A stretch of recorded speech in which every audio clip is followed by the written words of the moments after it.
I did not choose to not have legs. It was something that just happened with me, and I cannot just cry for it and say, oh, you know what I mean? What I need to do is, okay.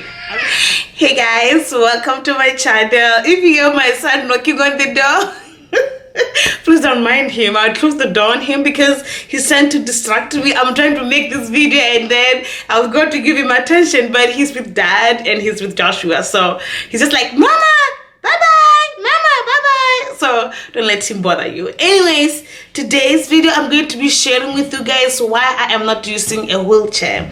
I've been receiving a lot of lovely comments and messages from you guys saying, have you considered having your wheelchair around the house so that you can just be moving around? It can make your life easier, which I agree. So I want to address that today. But before I get into that, guys, I want to ask you, can you please follow me on Instagram and help me to reach 10,000 followers if you have Instagram account. Also, please give this video a like and please subscribe if you are new to the channel because we are on our way to 60,000 subscribers. It will be nice if we can reach that before the end of this year. But even if it doesn't happen, it will eventually happen, Lord willing. But if you can help me to make it faster to get there, that will be really nice. Anyways, back to the video. So why do I not use a wheelchair? Number one, I don't have a wheelchair. That's just the one that you guys know already. That's why I'm receiving a lot of contacts from you saying, oh no, please use a wheelchair. Actually, one of the subscribers, thank you so much if you're watching this video, emailed me on my Instagram, DM me on my Instagram and told me that she can actually provide a wheelchair. She can buy me a wheelchair if I want one. And I was so thankful. I'm so thankful for you guys that I actually have people that actually can spend their own money on me, even though they have never met me. It just blew my mind. And my husband saw the message. He was like, wow, there are actually generous people out there. She told me she's outside the state, but she was gonna mail it through mail. But she told me that, okay, when she mails it, it's gonna be expensive. How about I find it somewhere around where I live and then she can pay? So it was really touching my heart, like, wow, that's really nice of them to really consider that and even provide to pay for it. So if you're watching this video and you are that lady, thank you. I really appreciate your heart. Anyways, the reason why is because I don't have the space around to move the wheelchair. The wheelchair will be a very good fit for me to go outside the apartment, maybe go with my kids. But at this point, I cannot have the wheelchair and go out with my children. My children, when my husband goes out with them, they run. And they could actually easily run on the street. And there are a lot of cars moving around our apartment. And I don't want to be in that state where my child gets hit by a car and I'm just trying to run over them. Run after them. This is the thing about having twins, two babies. I think if it was one child, I would have easily gotten one and I would have been able to easily control them.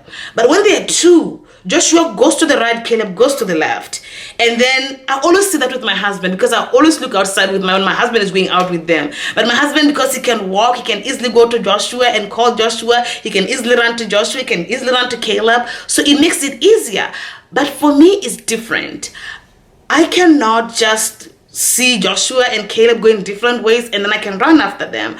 So it actually makes me a little nervous to go out with them in a wheelchair. In my mind, I don't think I can do it unless if I'm with my husband. So I see how that will work very well if I was having one child, but I'm having twin boys, so it's definitely not gonna work to be able to move outside. Another thing is that I cannot just easily move around. You guys know that my apartment is just made for me. It's made for me, for my children to move around without legs. So I'm just like, I made it to fit my needs. It is not an accessible apartment. Let me put it out there. So it's for people that have legs and that easily move around. So it has not a big space. And moving around, I made it to a point where it's easier for me to move without putting my legs on and to just move around like that. So that is another reason why I cannot have a wheelchair, like moving in the house. It's very small for that. If I had an accessible apartment, definitely I would have gone for that. But for now, no, we're not living in an accessible apartment. Hopefully in the future, Lord willing, if we ever get our own space, our own house, I'm gonna try to get the one that is accessible, although I don't know if that's going to cost us more. I don't know yet about how things work here. In Botswana, background story, in Botswana, our house is not accessible either. I mean, it's accessible outside. My mom made it to have a ramp to get inside the house, but the house inside is very small. I cannot just easily maneuver around the house and just go to the bedroom like that. But my dream is to that in the future, if this ever happens, to have it where I can easily move through the wheelchair in the bedrooms and everything. But I feel like that's gonna need more space and it's gonna be costly, but that's just another thing to worry about in the future. For now, I'm just dealing with what I have and trying to make it work, try to make it a positive space and try to not think about it in a negative way at all. It is not really inconveniencing me that much. I know that some people think that I'm really inconvenienced.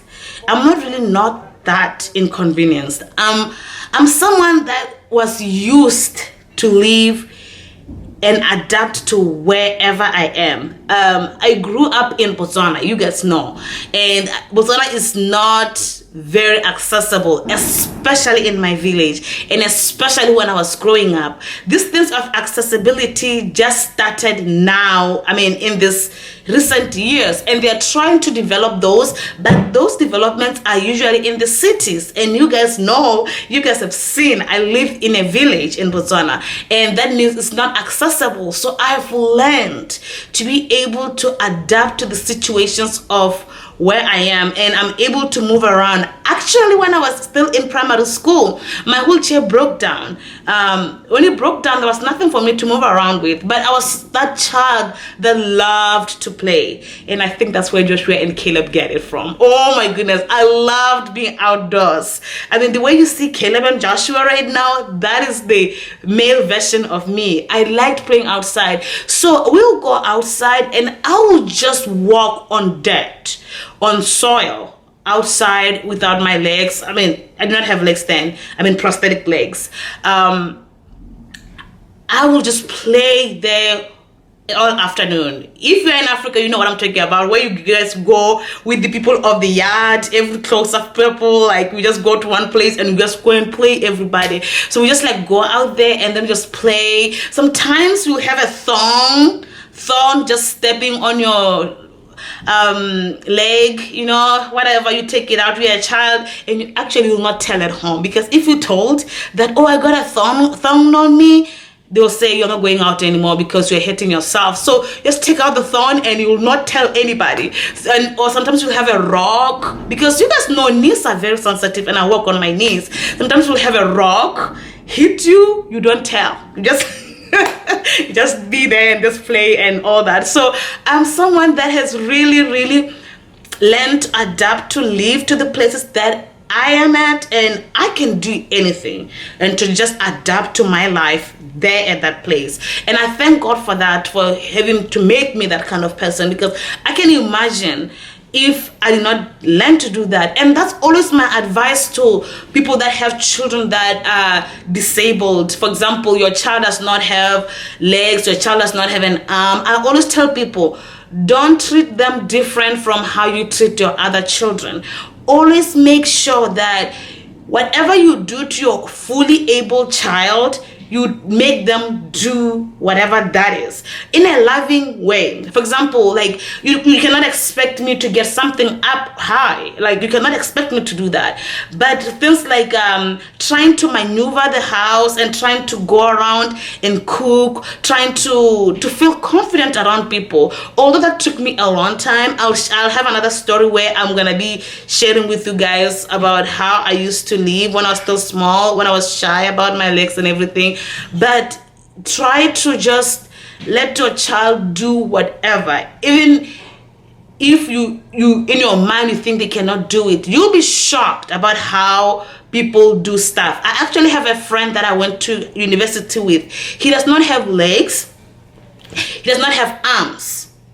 His handwriting is like the person that is better than a lot of people that have fingers. So what he writes through, you see, oh, I'm sorry if they are too dark. Pregnancy makes my body look different everywhere. Anyway, so he was, I mean, he's cut up to here. So what he does is just like write like that, and it worked. But imagine if the parent was just like, oh, my child cannot write, and just felt sorry for them. My message to you, if you have a child like that, don't ever feel sorry for your child. Don't pity your child.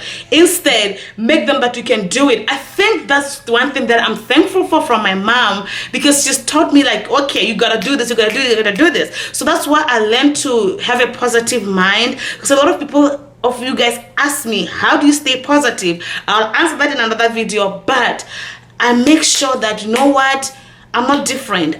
There's a reason as to why I was made the way I was made. I mean, everyone is created differently. I did not choose to not have legs. It was something that just happened with me, and I cannot just cry for it and say, oh, you know what I mean? What I need to do is, okay, I don't have legs, what now? And try to work around it and make sure that it works. So yeah, that's why I'm not having a wheelchair. I'm sorry I went on a tangent, but I just wanted to encourage someone out there with my message and say, you know what, you can do it. Your mom does not have, you have a child that does not have legs, don't have an arm, whatever.